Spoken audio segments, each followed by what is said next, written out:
¿Me escuchan? Sí, sí se Sí, escucha. Sí, profe, se Bueno, escucha. les decía que del parcial a mí no me comentó nada el profe. Lo único que me dio los temas que van a entrar y bueno, él lo va a armar, digamos. Así que yo del parcial no sé nada. La única preocupación que yo por ahí tenía es que si entendieron el último tema, que es de genética cuantitativa, que es uno de los temas más importantes junto con genética de poblaciones.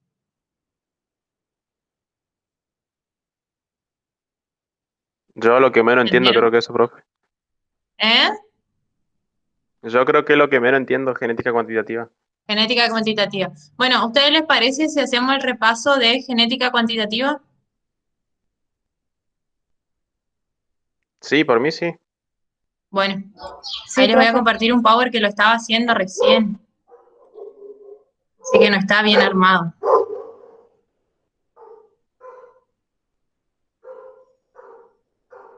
A ver, díganme si ven ahí.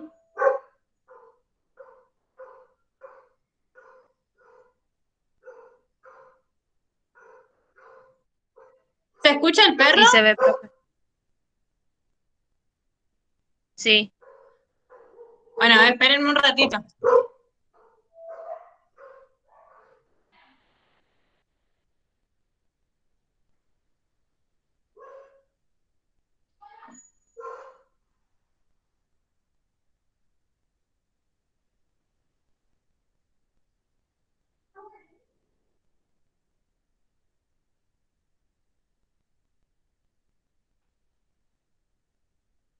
Bueno, a ver. ¿Ahí ven el Power?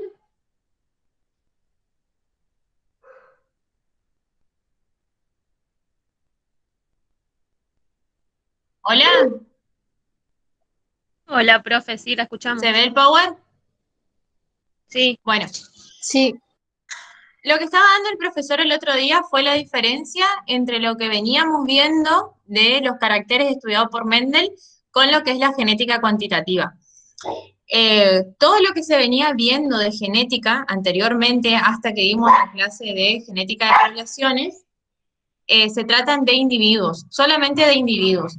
Cambia todo lo que es el estudio de la genética cuando se comienza a hablar de poblaciones. Entonces, lo que él les mostraba en la clase anterior eran lo que se denominan caracteres mendelianos o caracteres de clase.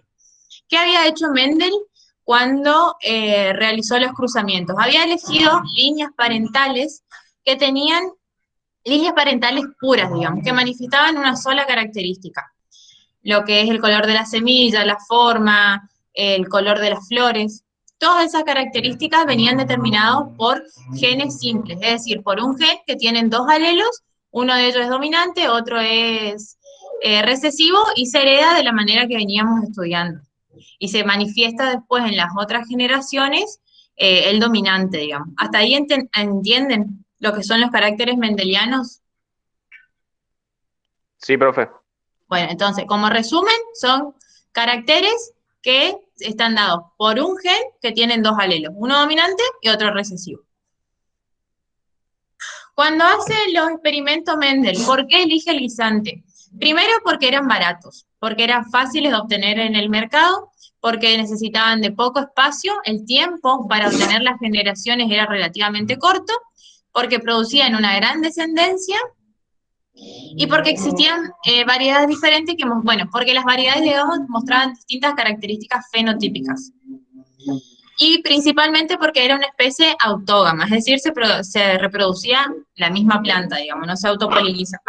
Entonces era muy fácil para él que garantizar, digamos, que la planta, una vez que llegue a la floración, que obtenga la descendencia, se reproduzca, porque lo hacía por sí misma, digamos, no había que intervenir. Y en el caso de que se quiera evitar esa autopolinización, bueno, se le quitaba los órganos reproductivos. Bueno, hasta ahí. Por eso el profesor decía el otro día que Mendel eligió los guisantes, por todas estas características. Cuando Mendel estudia los guisantes, ¿qué ve? Que esas líneas que él utilizó, que eran, me parece que eran 7, eh, eran todas de herencia simple, o sea, el gen con dos alelos. Y que en toda esa F1 se iba a manifestar el gen dominante. Entonces, si él hacía el cruzamiento de las semillas lisas por la rugosa, iban a ser todas lisas. ¿Por qué? Porque se manifestaba ese gen dominante que era el que daba la forma lisa. ¿Hasta ahí estamos? Sí, profe. Bueno, entonces, ¿qué pasa? Esas líneas que él cruza son líneas parentales. Esto ustedes tienen que entender bien porque viene relacionado con lo de genética cuantitativa. Tienen líneas parentales, ¿no? Cuando él va a cruzar, la primera generación iba a salir todo del rasgo del gen dominante. Por ejemplo, cruzó flores violetas y blancas, entonces sale la F1, digamos, que ella iba a ser, que son individuos híbridos, van a manifestar la característica del gen dominante, que en este caso sería el color violeta. Ahora, ¿qué pasa Sí, profe. cuando cruza, cuando autofecunda esa F1? Agarra la autofecunda y ¿qué observa? Que gran parte de las flores salían violetas, pero que una parte también salía blanca, en una proporción 3:1. ¿Hasta ahí vamos?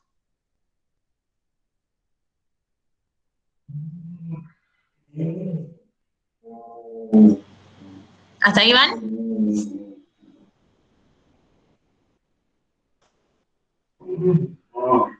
Sí, profe. Bueno, entonces, eso lo traducimos acá en este gráfico. Cruza, por ejemplo, plantas enanas con plantas altas. En la F1, como las plantas altas van a tener el gen dominante, salen todas altas.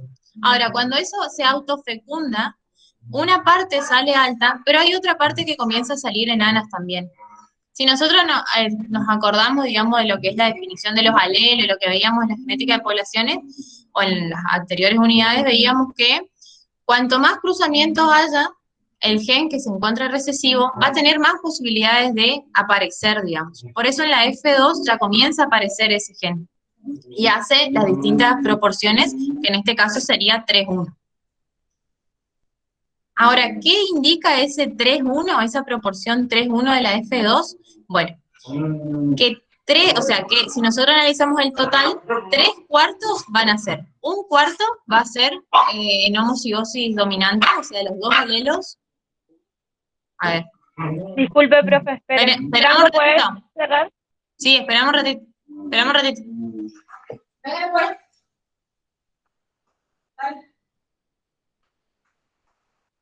Franco, ¿puedes cerrar tu micrófono? Eran mis perros. No, profe, No, pasa no, que pero un compañero se tiene el acopla. micrófono abierto y se escucha. Ah, Franco, acá. Vamos a silenciar. Ah, no puedo. Santi, ¿lo podés silenciar? Estoy intentando, pero no me deja, che. No sé si está Mándenle un Franco. mensaje a Franco. Yo puse acá en el chat si podía apagar, pero no sé. Bueno. ¿Esperamos o seguimos?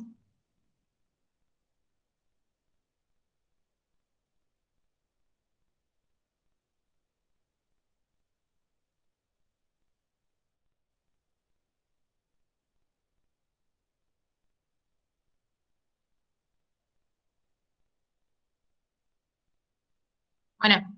¿Ven de la vuelta a la presentación?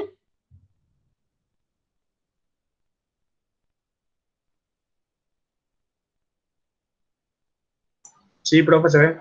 Bueno. Entonces veníamos con esta parte. ¿Se entendió esta parte?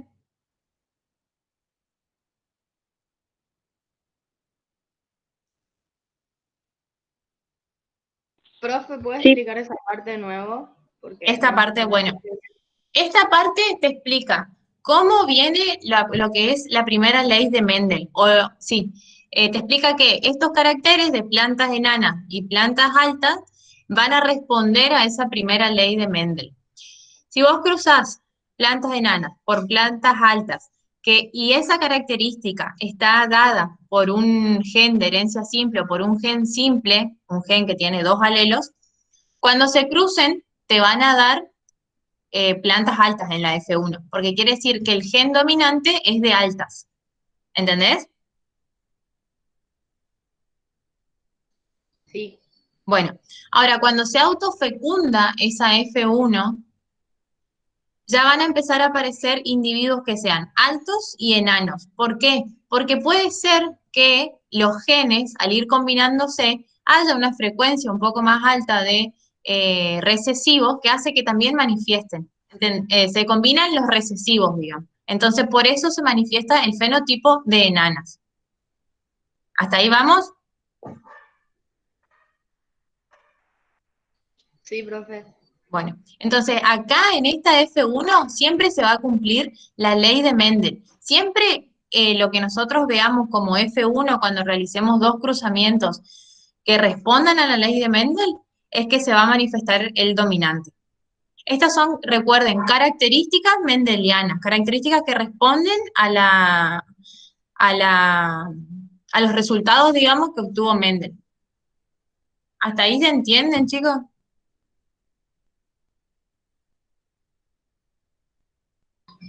Sí, profe. ¿Seguro? ¿Todos entienden? Miren que van a hacer Sí, parcial y después yo. Bueno, y la proporción de la F1, perdón, de la F2, siempre es 3:1. Cuando se autofecunda esa F1, nos va a dar una proporción de individuos 3:1. ¿Qué significa esa proporción 3:1? Que se da la distribución, digamos, 1-2-1. El 1 va a hacer referencia a los dominantes, a los dos alelos dominantes. El 2 va a hacer referencia a los individuos heterocigotas y el 1 va a hacer referencia a todos aquellos individuos que sean recesivos, que tengan los dos alelos recesivos. ¿Por qué la proporción 3:1? Porque el primer 1 y los individuos híbridos siempre van a manifestar la cualidad del gen dominante. Y el otro 1 va a hacer referencia al fenotipo recesivo. ¿Entienden eso? Esto necesito que entiendan, el 1-2-1, ¿a qué hace referencia?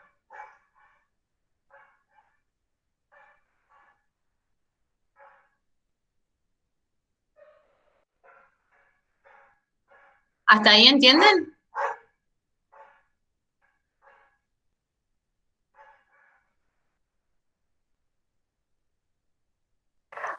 ¿Puedes repetir esa parte, profe, otra vez? Bueno, la de 3-1, Sí, profe, esa parte. bueno, en la F1 nosotros íbamos a ver todos los fenotipos que estén determinados por el gen dominante. Si Mendel cruzó las flores violetas con las flores blancas y resulta que el dominante era de flores violetas, entonces en la F1 van a salir todas violetas, ¿no es cierto? Sí, hasta ahí sí, profe. Bueno, cuando se autofecunda esa F1, se va a dar origen a la F2, a la generación F2, digamos. Y ahí se va a observar que gran parte son flores violetas, pero hay una parte que también son flores blancas. Esto poniendo como ejemplo el color de flores nomás. Eso nos va a dar una proporción 3:1. ¿Pero qué significa esa proporción 3:1?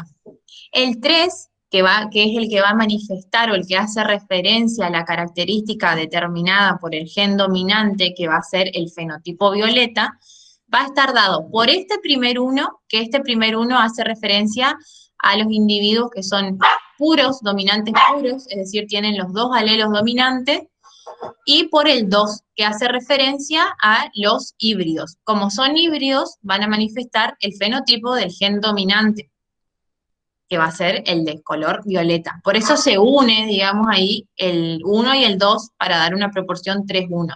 Y el otro 1, este último, va a hacer referencia a los individuos que sean puramente recesivos, es decir, que tienen los dos alelos recesivos. ¿Ahí entendieron?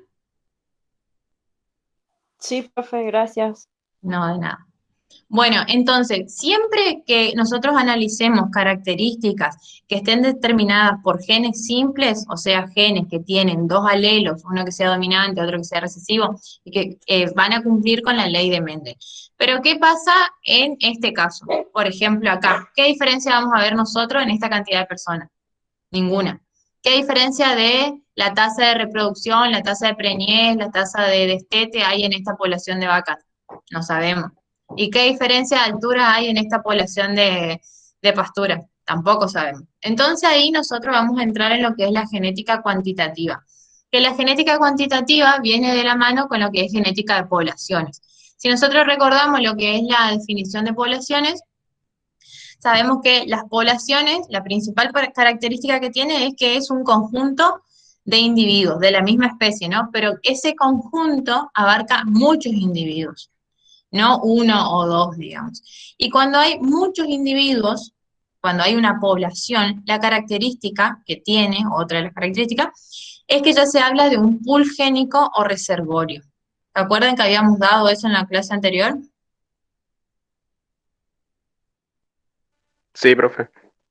Bueno, entonces ese pool génico hace referencia a la reserva genética que va a tener la población. Imagínense en esa cantidad de personas cuántos genes puede llegar a haber. Y de esa cantidad de genes, imagínense que cada gen tiene al menos 2 alelos. O sea, hay un montón de genes con un montón mucho más grande de alelos. Todo eso hace al pool génico. Ahora, ¿qué pasa? Esas poblaciones se cruzan, ¿no es cierto? Entonces, va a estar determinada los genes van a estar determinados por muchos alelos y las características que se manifiestan van a estar determinadas también por muchos genes. Entonces, en la genética cuantitativa, nosotros, a diferencia de lo que es la genética de Mendel, digámosle, las características que se vean están controladas por muchos genes, no por genes simples como fue lo que estudió Mendel. Esa es la diferencia entre lo que el profesor quería decirles entre los caracteres de Mendel y los caracteres que se estudian en la genética cuantitativa. Y otra diferencia que hay en la genética cuantitativa es que se evalúan todas aquellas características que puedan ser medibles. Ya no se basa únicamente en características como, por ejemplo, de color, sino también en aquellas que son medibles: peso, altura, tasa de reproducción, tasa de preñez. ¿Hasta ahí vamos?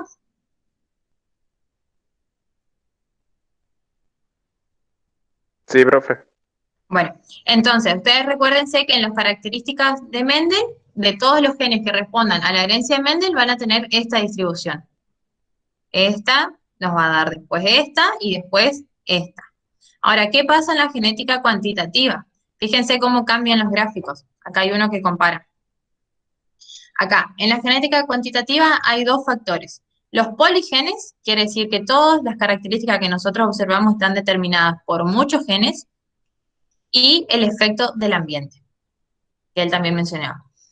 Y estas van a ser las gráficas características de lo que es la genética cuantitativa. Entonces, por ejemplo, vamos a decir que se cruza lo que es, bueno, el maíz, que era el ejemplo que tenía el profe, me parece.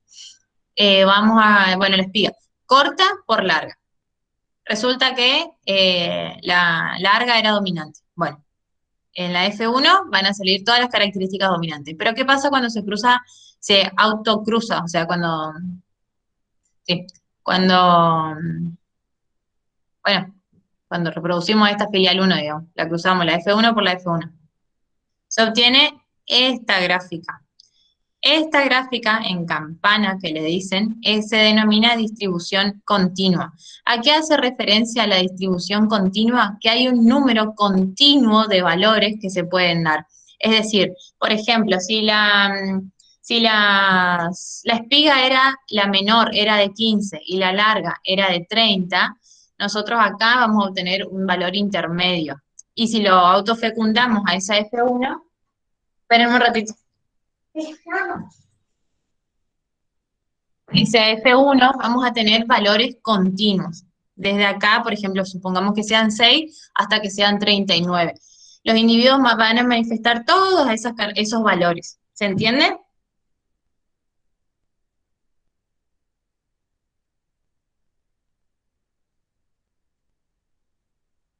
Al final lo entendí, profe. O sea, ¿de qué manera manifiestan todos esos valores?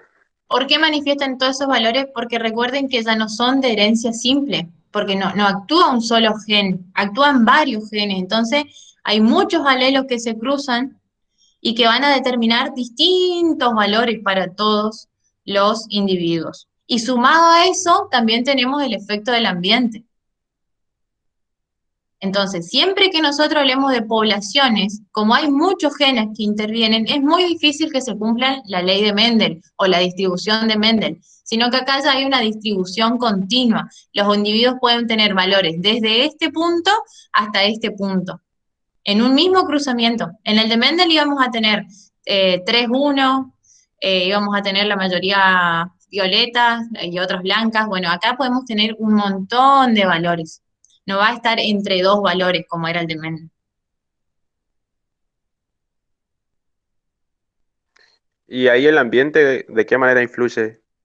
Bueno, ¿y por qué? A ver, ¿por qué puede influir el ambiente? Por ejemplo, si vos tenés una planta que tiene el mismo gen, o que sí, que tiene los mismos genes, que la misma especie, todo lo mismo, pero vos la ponés en la sombra y a otra la ponés al rayo del sol, o una la ponés en la oscuridad absoluta, la otra a la sombra, la otra al sol. ¿Qué va a pasar? Y van a tener crecimiento distinto. Van a tener crecimiento distinto, van a tener elongación de tallo distinto, van a tener colores distintos, van a tener todo distinto. ¿Por qué? Porque ustedes recuerden que el individuo siempre iba a manifestar el fenotipo más el genotipo. Cualquiera de esos factores que varíe va a hacer que el individuo manifieste otras características. Entonces, si nosotros tenemos la misma especie con la misma genética, pero tenemos una presión del ambiente distinta, las características que vamos a obtener no van a ser iguales. Entonces, por ejemplo, vamos a hacer que una planta sobreviva a la oscuridad. Ella va a manifestar otros genes que le va a dar la supervivencia, por ejemplo. ¿Entienden? Sí, sí, profe. Entonces, de esa manera influye el ambiente. Siempre genera una presión y al generar esa presión, la planta o lo que sea el individuo, tiene que tener los genes necesarios para soportar esa presión, que era lo que veníamos con lo que era evolución y selección natural en el caso de las poblaciones. En una población de pasturas puede ser que alguna se haya germinado, desarrollado abajo en la sombra de un árbol. No va a ser lo mismo que si está al sol, a pleno sol. La principal diferencia que va a tener es la altura. ¿Entienden? Entonces ahí está lo que es la presión del ambiente. De esa forma influye el ambiente.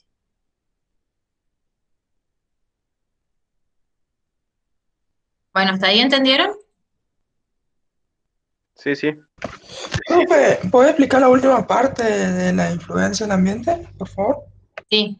A ver, vos suponete que tenés dos plantas, una en la sombra y la otra en el rayo del sol. ¿Va a ser lo mismo o no?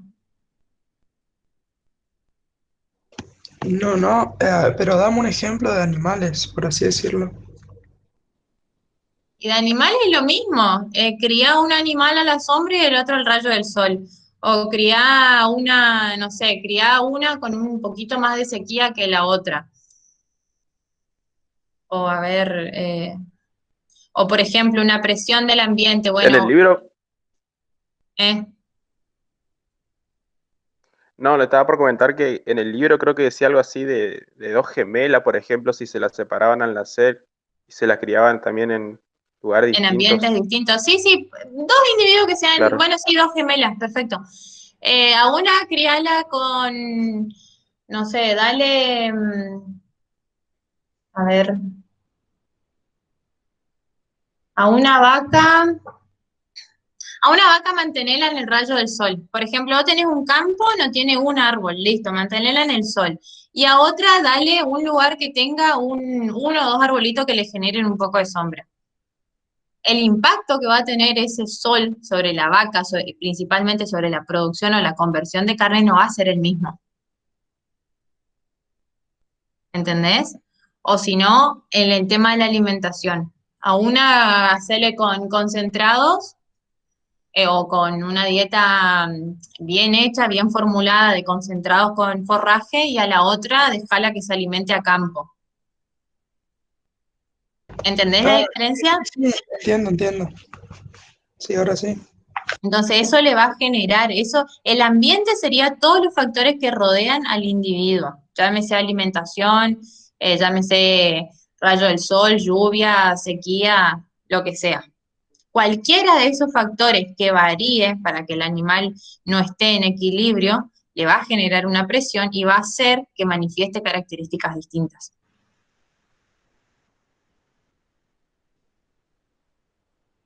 ¿Hasta ahí estamos?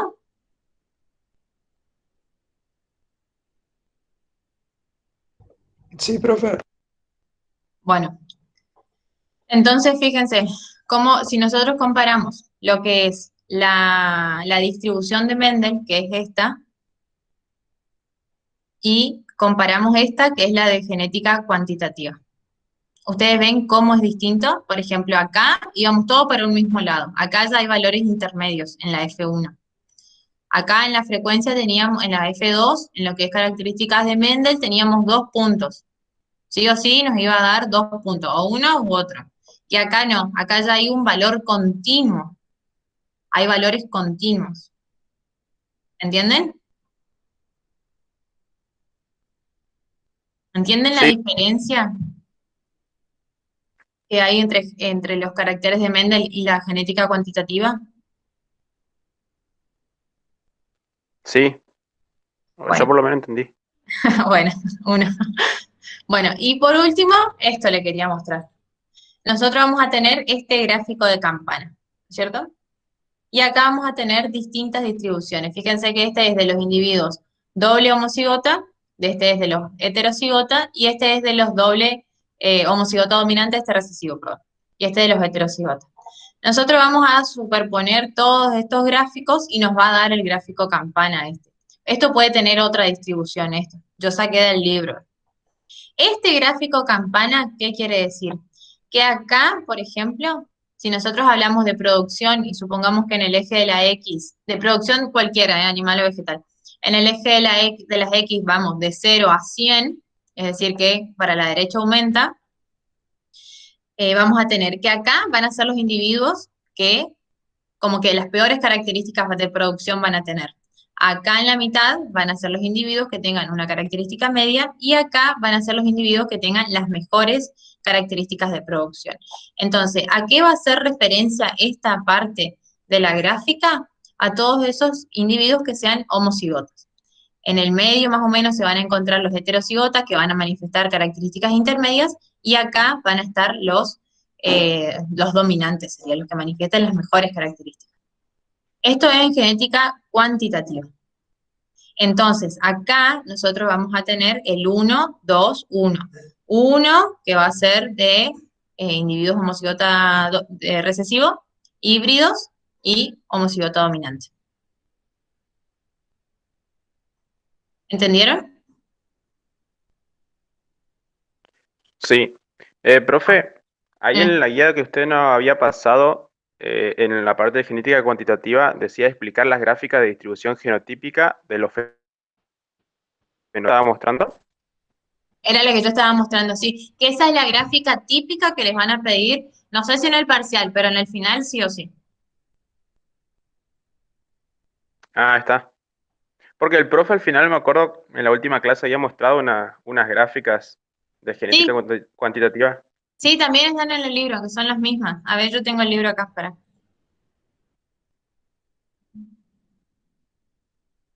que lo busco.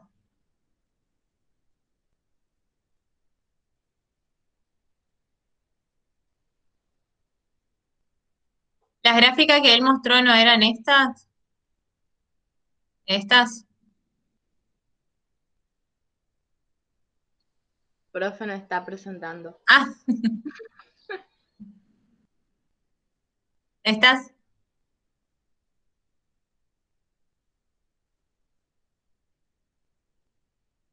¿Esas eran?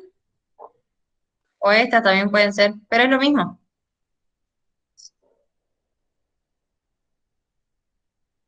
Creo que eran otro tipo de gráficas, que eran de ejercicios, creo, no me acuerdo bien. Ah, bueno, no, no me acuerdo, no sé, la verdad, yo pensé que eran estas. Pero bueno, esto es lo de genética cuantitativa.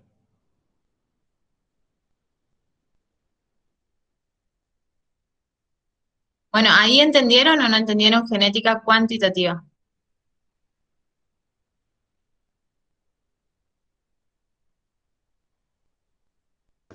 Sí, profe, se entendió. Bueno, Sí, profe. yo les voy a hacer una pregunta. Que responda otro que no sea Facundo y Franco. Em, Cuando hablamos de poblaciones, ¿a qué hacen referencia las poblaciones?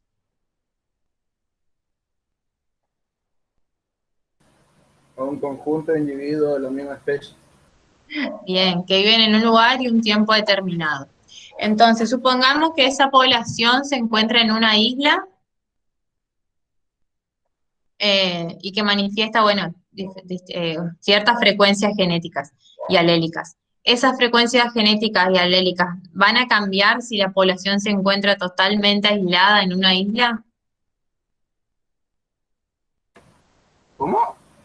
Tipo, tenemos la población en la isla desierta, dijo. Claro, tenemos en una isla, en la mitad de la nada, una población de lo que sea. Esa población tiene sus genes y sus alelos. Esas frecuencias génicas y alélicas, ¿van a cambiar en la población o no? Si se cruzan los individuos al azar.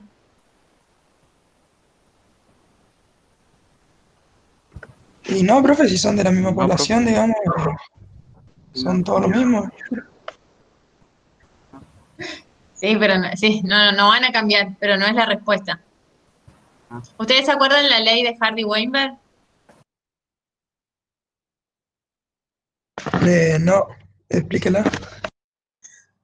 Bueno, la ley de Hardy-Weinberg de genética de poblaciones decía que una población se va a mantener estable en las frecuencias génicas y en las frecuencias alélicas siempre y cuando no tenga presión del ambiente. Entonces, si nosotros tenemos esos individuos en una isla que no tiene ninguna influencia, que está todo en equilibrio, ¿las frecuencias van a cambiar o no van a cambiar? ¿No? No, no van a cambiar. ¿Y cuándo sí van a cambiar? ¿Cuáles son los factores que van a hacer que esas frecuencias cambien? ¿Y el ambiente? ¿Qué del ambiente? Sí, el ambiente, pero Los Y factores del cuando esté todo ambiente, inestable, digamos. claro, sí. Cuando hay una alteración de un factor va a cambiar, va a generar una inestabilidad. Pero ustedes no se acuerdan cuáles eran los factores que habíamos visto de genética de poblaciones.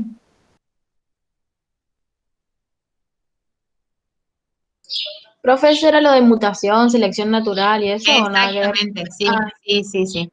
Hay factores que van a hacer que esa población cambie su frecuencia. Cuando, por ejemplo, viene un animalito de otra isla, llega a la isla esta que nosotros estamos analizando e introduce nuevos genes. Las frecuencias cambian. Se va a la mitad de la población a otra isla, las frecuencias van a cambiar. Hay una inundación y se quedan sobreviven únicamente los que sabían nadar. Eso cambia. ¿Entienden? Eso explica la ley de Hardy-Weinberg, que era la de genética de población.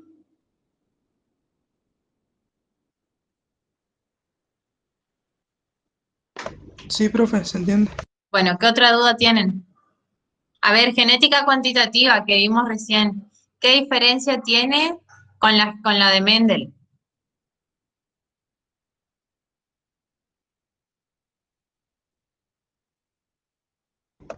Que en la F1, digamos, se comparten, por así decirlo. Y en la de Mendel sale un cosito. el estudio de los El, genes, de los el estudio alelos. de los... En la de Mendel son simples, sería por ejemplo el color de una flor, y en la cuantitativa el estudio de la población en general. Claro, en la de Mendel estudiábamos características que estaban dadas por un gen, características que están controladas por un gen. En cambio, en la cuantitativa hablamos de poligenes, es decir, una característica está dada por muchos genes, por muchos alelos. Esa es la diferencia principal. Por eso nosotros no vamos a obtener la misma distribución o las mismas proporciones que obtuvo Mendel. Porque Mendel estudió únicamente características que estaban dadas por un gen. Acá estamos hablando de muchos genes. ¿Comprenden? la Sí, diferencia. profe. Bueno, ¿qué más? ¿Qué más podemos repasar?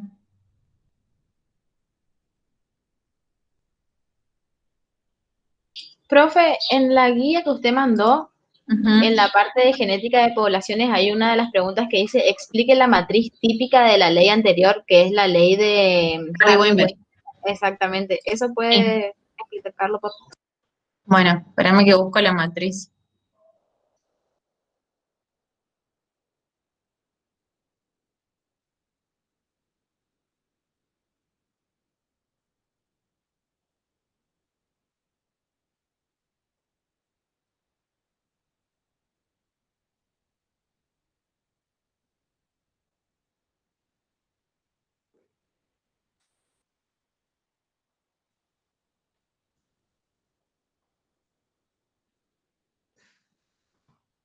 Bueno, la ley de Hardy-Weinberg esta decía que siempre la población va a estar en equilibrio. Entonces, cuando son frecuencias, las frecuencias genotípicas o las frecuencias alélicas, siempre el resultado de las, de las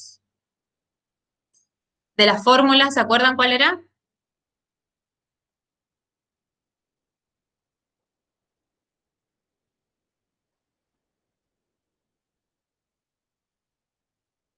¿Se acuerdan de las fórmulas que se utilizaban en la genética de poblaciones? 3-1.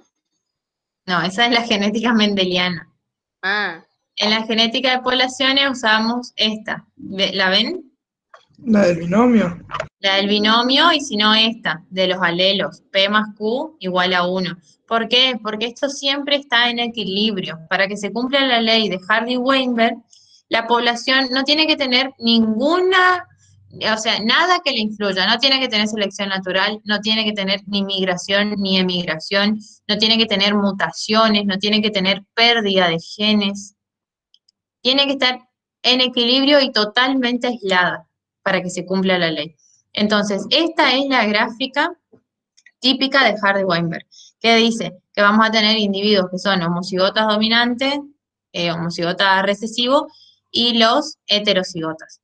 Y que siempre, cualquiera sea la proporción de ellos, tienen que llegar a 1. ¿Por qué? Porque la población está en equilibrio. Entonces, si nosotros lo llevamos a términos matemáticos, esto nos tiene que dar 1. Esta fórmula.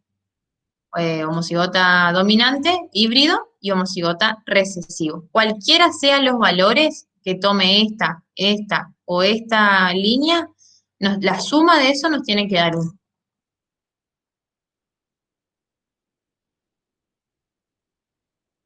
¿Entienden? sí, profe. Sí, sí. Sí, sí. Igual esto está todo en el Griffin. Esto, por ejemplo, de genética cuantitativa, que está acá, una vez que ustedes comprendan esta explicación, si leen esta primera parte, esa es la primera página. La segunda página, ahí ya lo van a entender mucho mejor. Siempre saquen de este libro que es el referente del profe. Y después esto, fenotipo y distribuciones fenotípicas. Eso tienen que leer. Esto de medidas estadísticas no. Acá están las gráficas. Y también tienen lo que es el impacto ambiental. Bueno, ¿hasta ahí entienden, chicos? Sí, profe. Sí, profe. ¿Qué más Sí, podemos profe. ver? A ver la guía. Profe, Decimos. yo tengo una duda con el tema de mejoramiento de plantas alógamas y autógamas. Ujú. En la pregunta número 5, Sí, ¿para qué estoy buscando? Sí, decimos. ¿cuáles son los dos hechos más importantes de mejora genética en poblaciones alógamas? Ajá. Bueno, ahí, viste que el profe, a ver, no, yo mandé lo que es mejoramiento de alógamas. Ahí está súper clarito cuando te dice dos hechos más importantes. ¿Para qué voy a buscar la bibliografía?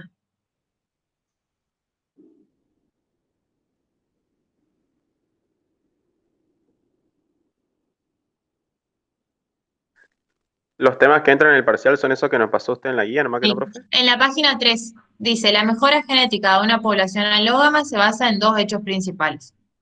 La elección de los individuos que ustedes van a cruzar siempre depende cuáles individuos elijan, va a determinar mucho si va a ser el mejoramiento o no. Y la forma de cruzamiento, esos son los dos hechos principales, digamos. Siempre van a elegir individuos que tengan características sobresalientes para poder cruzar. Y cómo sea el cruzamiento, porque por ejemplo, nosotros tenemos una especie que es alógama. ¿Qué significa que la especie sea alógama?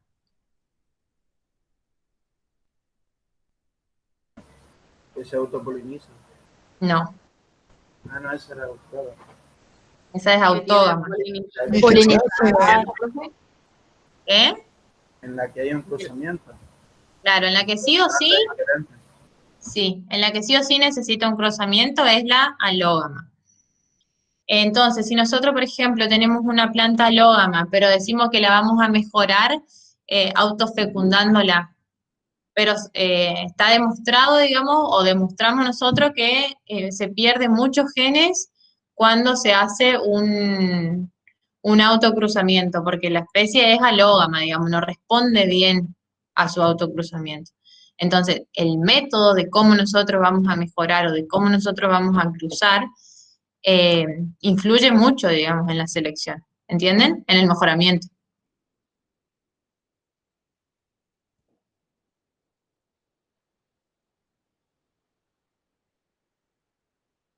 Sí, profe.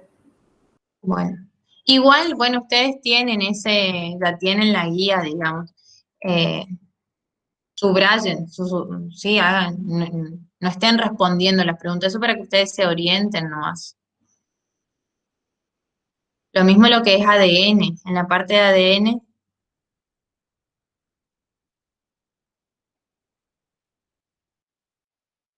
preguntas de ADN, ¿Cómo se replica? ¿cómo se replica? Esa es la pregunta, profe. Y bueno, pero esta es clase de consulta. Ustedes ya tenían que venir más o menos con la respuesta. Ahí voy a buscar el power de ADN. ¿Cómo es Profe, cómo es no, la porque hago los power. No, no puedo. Ya, Me por favor. voy a quedar sin beca, chicos, me van a sacar No, todo. dale. Ahora el profe me dio una beca para trabajar ahí en genética, me va a sacar culpa de ustedes después. Bueno, a ver, la replicación. ¿Cómo era la replicación del ADN?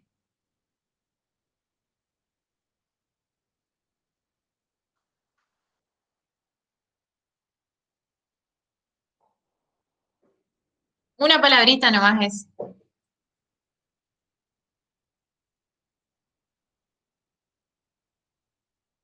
Profe, disculpe, ¿puede repetir lo que preguntó? Sí, ¿cómo era la replicación del ADN? ¿De qué manera se replicaba el ADN que habían descubierto? ¿Semiconservativa o...? Semiconservativa. Ah, Semiconservativa. ¿Por qué era semiconservativa? Porque producían moléculas de ADN y tipo una tenía una cadena nueva y otra una cadena vieja. ¿Así era? Claro, bueno, en realidad es porque una cadena, claro, la cadena nueva y la cadena vieja. La cadena vieja va a quedar de la molécula de ADN que se replique y se va a sintetizar una cadena nueva. Por eso es semiconservativa, porque conserva una cadena vieja que viene del padre o sea, de la madre, digamos, y la otra es nueva. Por eso nomás es semiconservativa. ¿Hasta ahí estamos? Sí, profe. Bueno, y después, ¿cómo se replica ese ADN? Porque hay distintas moléculas que tienen distintas funciones. Una de ellas lo que hace es romper los puentes de hidrógeno que une. ¿Cómo está formado el ADN? ¿Por una doble hélice? No, o por dos cadenas, algo así era. Que estaban unidos por o sea, estaban compuestos por nucleótidos. Bien, bueno, el ADN tiene dos cadenas. Cada una de esas cadenas tiene nucleótidos. ¿Cómo se forman esos nucleótidos?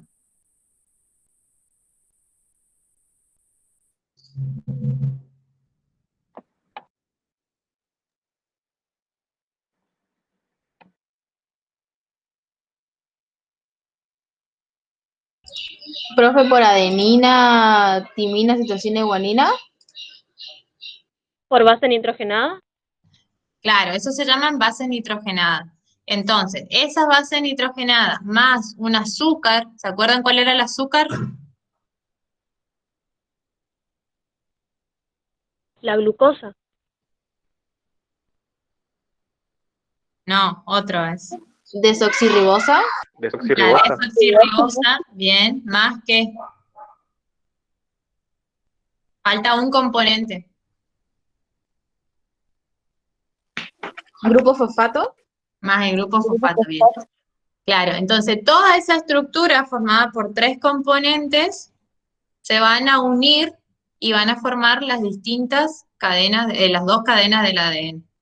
¿Hasta ahí estamos? Sí. Bueno. Ahora, las bases nitrogenadas, ¿cuáles eran?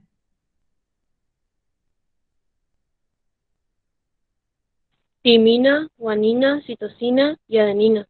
Bien. ¿Y cómo estaban apareadas? ¿Cuál con cuál? Adenina con timina y la guanina con citosina. Bien, bien. Y las reglas de Chargaff, que era lo que vimos también, ¿qué decían? ¿Qué proporción estaban esas? ¿Estaban en proporciones iguales o no? No, profe, no estaban en proporciones. En las mismas proporciones no estaban. Bien. Entonces, que eso quiere decir que independientemente de la cantidad de adenina y timina que haya, va a haber cantidad de citosina o guanina. Puede ser que haya más de adenina timina que citosina guanina. Eso no va a influir en las cadenas de ADN. ¿Estamos? Sí. Bueno. Y bueno, y las cadenas de ADN, ¿qué orientación tienen? ¿Cómo corren, digamos?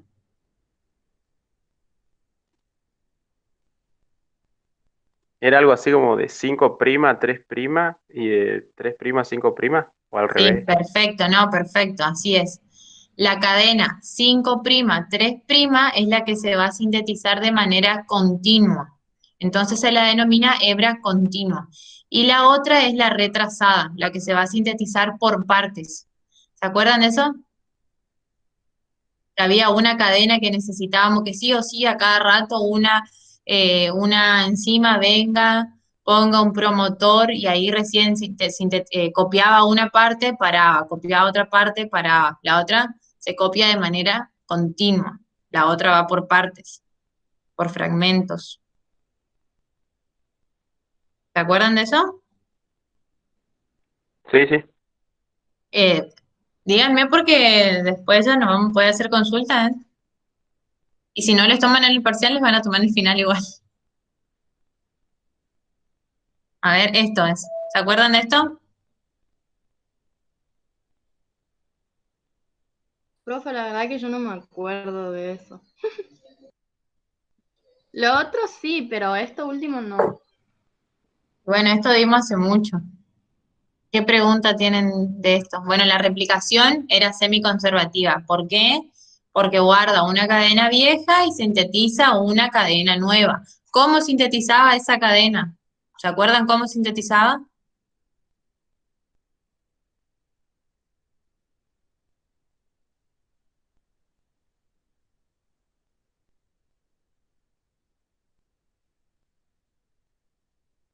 Bueno, sintetizaba porque la ADN polimerasa iba a ir leyendo toda esa secuencia de bases nitrogenadas y a medida que las vaya leyendo iba poniendo el complementario.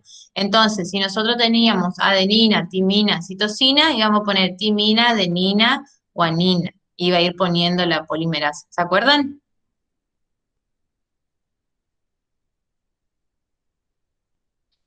Sí, creo. Bueno, a ver, ¿qué otra consulta tienen?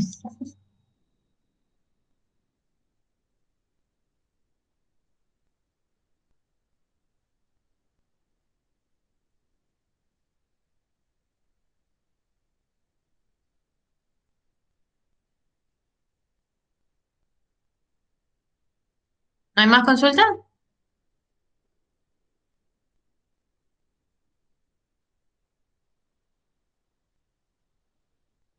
Y parece que no. Parece que no, están sabiendo todo. No, profe, por lo contrario. O no No estudiamos. estudiaron. Bueno, ¿qué otro quieren que repasemos? A ver, los temas. ¿Tiene anotado alguien los temas?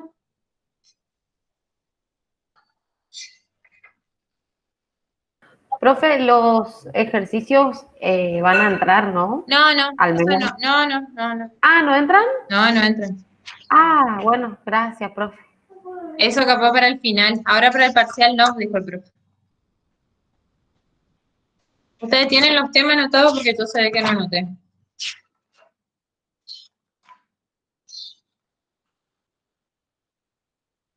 Bueno, a ver, ¿cómo van a hacer si el profesor les pregunta de selección? Si hay un problema de selección, ¿cómo van a seleccionar ustedes?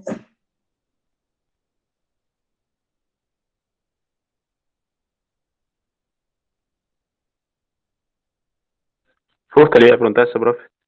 Ah, no tengo la respuesta yo. Pero bueno, a ver, vamos a ver. Eh, Cuando nosotros seleccionamos, hay dos hechos que estábamos viendo hoy que había que ver. Primero, las características.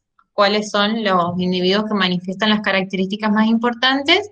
Y después ver cómo los vamos a cruzar. Hasta ahí estamos. Sí, ¿Alguien leyó lo que mandó el profe del arroz?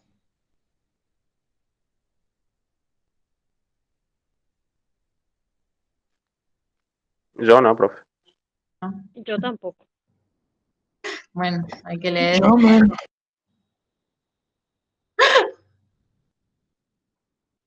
Bueno, No es que somos malos, profe, pero teníamos muchas otras cosas para leer. no, me imagino. Bueno, ¿cómo van a seleccionar? ¿Cómo van a hacer para cruzar? A ver, pongan un ejemplo, alguien.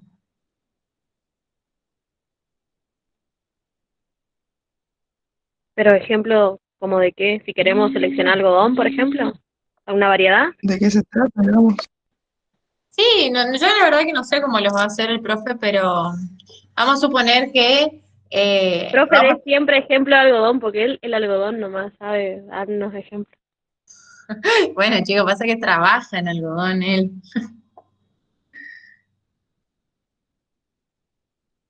Sí, profe, ya sé, por eso le digo.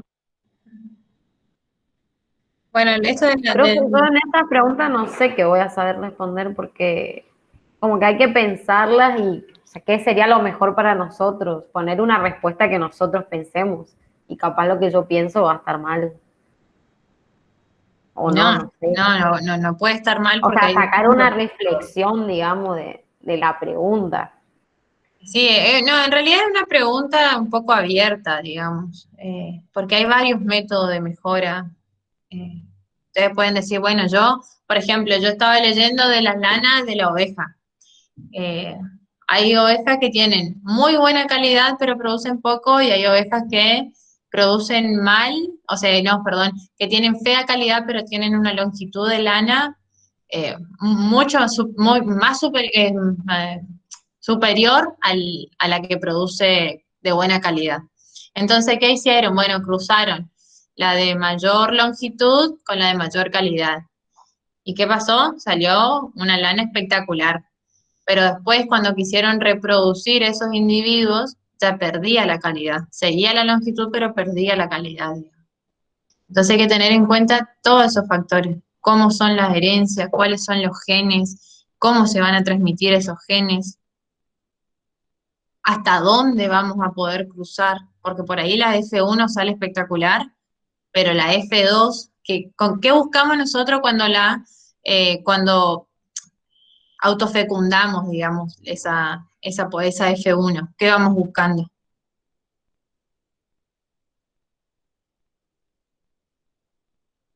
¿Y los mejores caracteres o no? Mejora, digamos. Claro, vamos buscando que esos caracteres buenos se fijen para poder hacer líneas puras. Para eso vamos cruzando y autofecundando, autofecundando.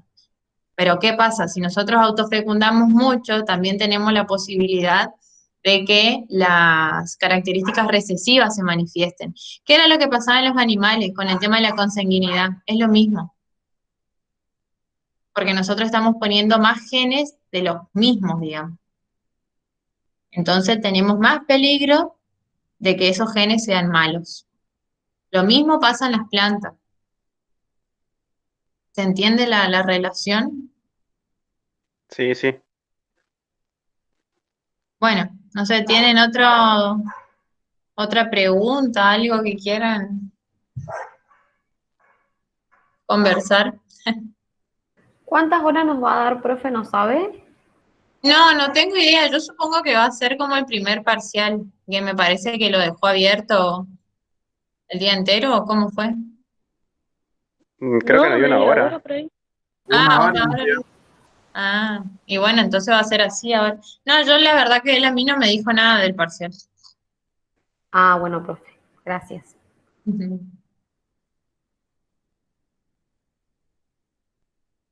Bueno, ¿estamos? Sí, ¿Tienen profe. alguna otra Muchas consulta? gracias, profe, por todo. Bueno, ustedes me avisan si necesitan otra clase o algo más llegado al parcial. Bueno, profe, ¿El martes, gracias. Bueno, dale, profe. Gracias. el martes no tenemos clase, profe, o sí?